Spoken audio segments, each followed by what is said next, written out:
Oke, masih di menembus mata batin. Kali ini saya akan bercerita tentang pengalaman gaib tentang dunia astral.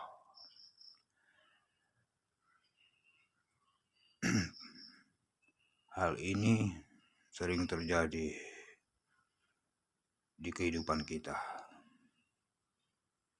Banyak cerita-cerita mengenai hal-hal yang di luar nalar, hal-hal yang mistik dan gaib. Tentunya kita akan bertanya-tanya, apakah itu benar?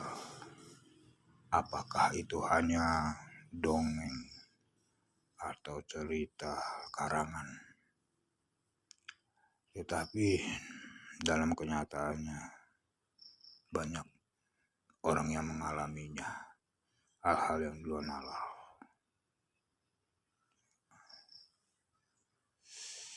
Cerita-cerita pesugihan, susuk, ilmu-ilmu kebal, ilmu gaib, itu sering kita dengar. Dan itu nyata.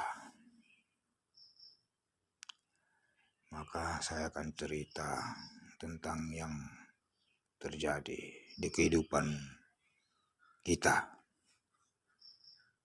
di lingkungan kita, di tempat kita tinggal. Sering kita dengar orang-orang yang mengalami hal-hal yang mistik, gaib.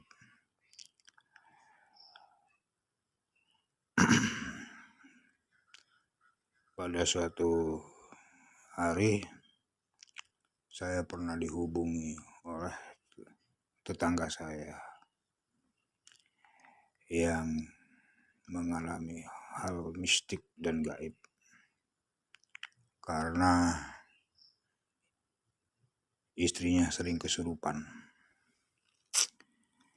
Maka saya sekitar jam 2 menuju jam 2 malam dibangunkan oleh teman saya dan menuju tempatnya berada. Lalu saya melihat lokasi rumahnya itu sangat berantakan sekali. Karena lokasi rumah itu untuk warung minuman tuak tradisional.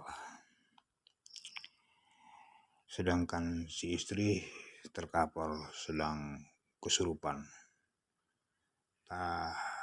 Tidak sadarkan diri, hanya melotot mata ke atas.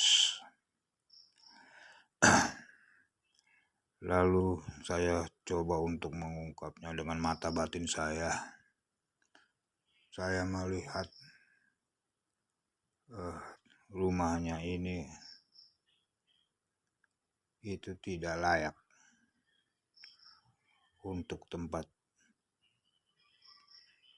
minuman keras atau tidak baik untuk dipakai menjual minuman keras jenis tuak.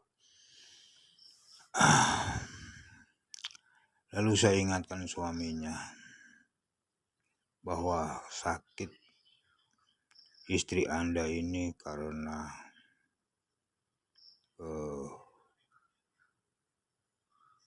ada sosok-sosok astral yang datang ke sini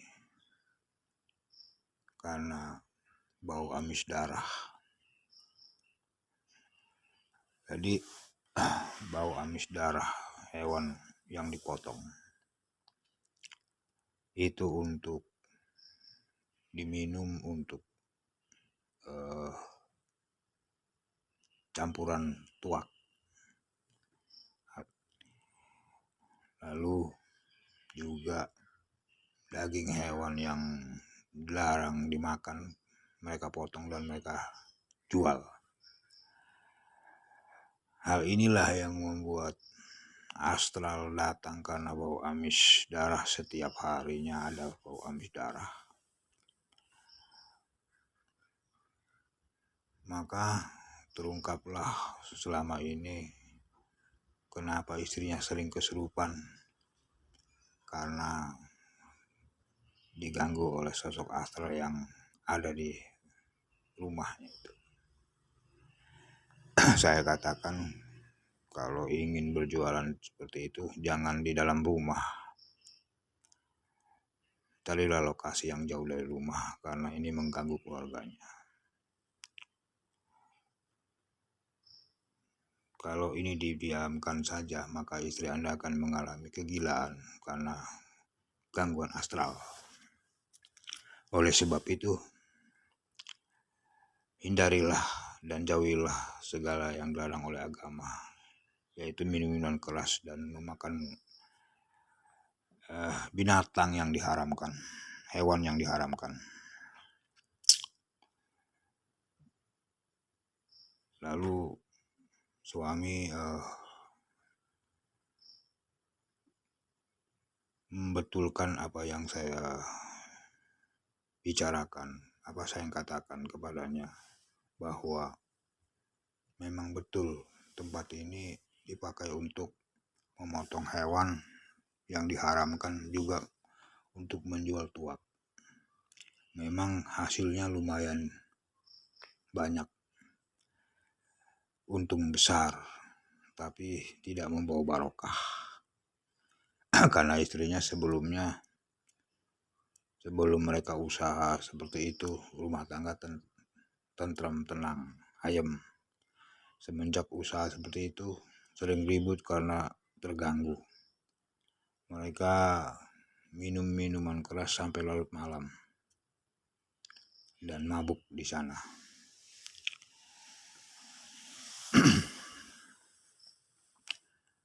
Jadi saudaraku, pesan dari cerita ini adalah bahwa kita tidak boleh berbuat maksiat di dalam rumah. Ya, tidak boleh rumah dijadikan tempat minum-minuman keras, berjudi atau maksiat lainnya. Karena rumah tangga yang baik itu jauh dari segala jenis maksiat. Jadi janganlah rumah Anda dijadikan lokasi untuk berbuat maksiat, berbuat yang dilarang oleh agama. Maka akan terjadilah sakit, penyakit, dan gangguan astral. Mungkin kalau saja tidak dipakai untuk maksiat, maka tidak ada astral yang datang ke sana dan istri tidak mengalami kesurupan. Tetapi suami lebih memiliki uang, keuntungan yang besar daripada kesehatan istrinya. Oke, saya rasa cerita yang sederhana ini, yang berbau mistik ini, bisa menjadi pelajaran bagi kita agar kita berhati-hati dan tidak sembarangan untuk memakai rumah dan berbuat maksiat di rumah. Begitulah inti dari cerita ini. Semoga saja kita memahaminya dan sadar bahwa kita tidak boleh berbuat maksiat, apalagi dalam rumah. Oke, jangan lupa like, subscribe, dan komen YouTube Lakon Mata Batin, dan ikutilah setiap hari live streaming YouTube Lakon Mata Batin. Akhir kata saya ucapkan selamat malam. Assalamualaikum warahmatullahi wabarakatuh.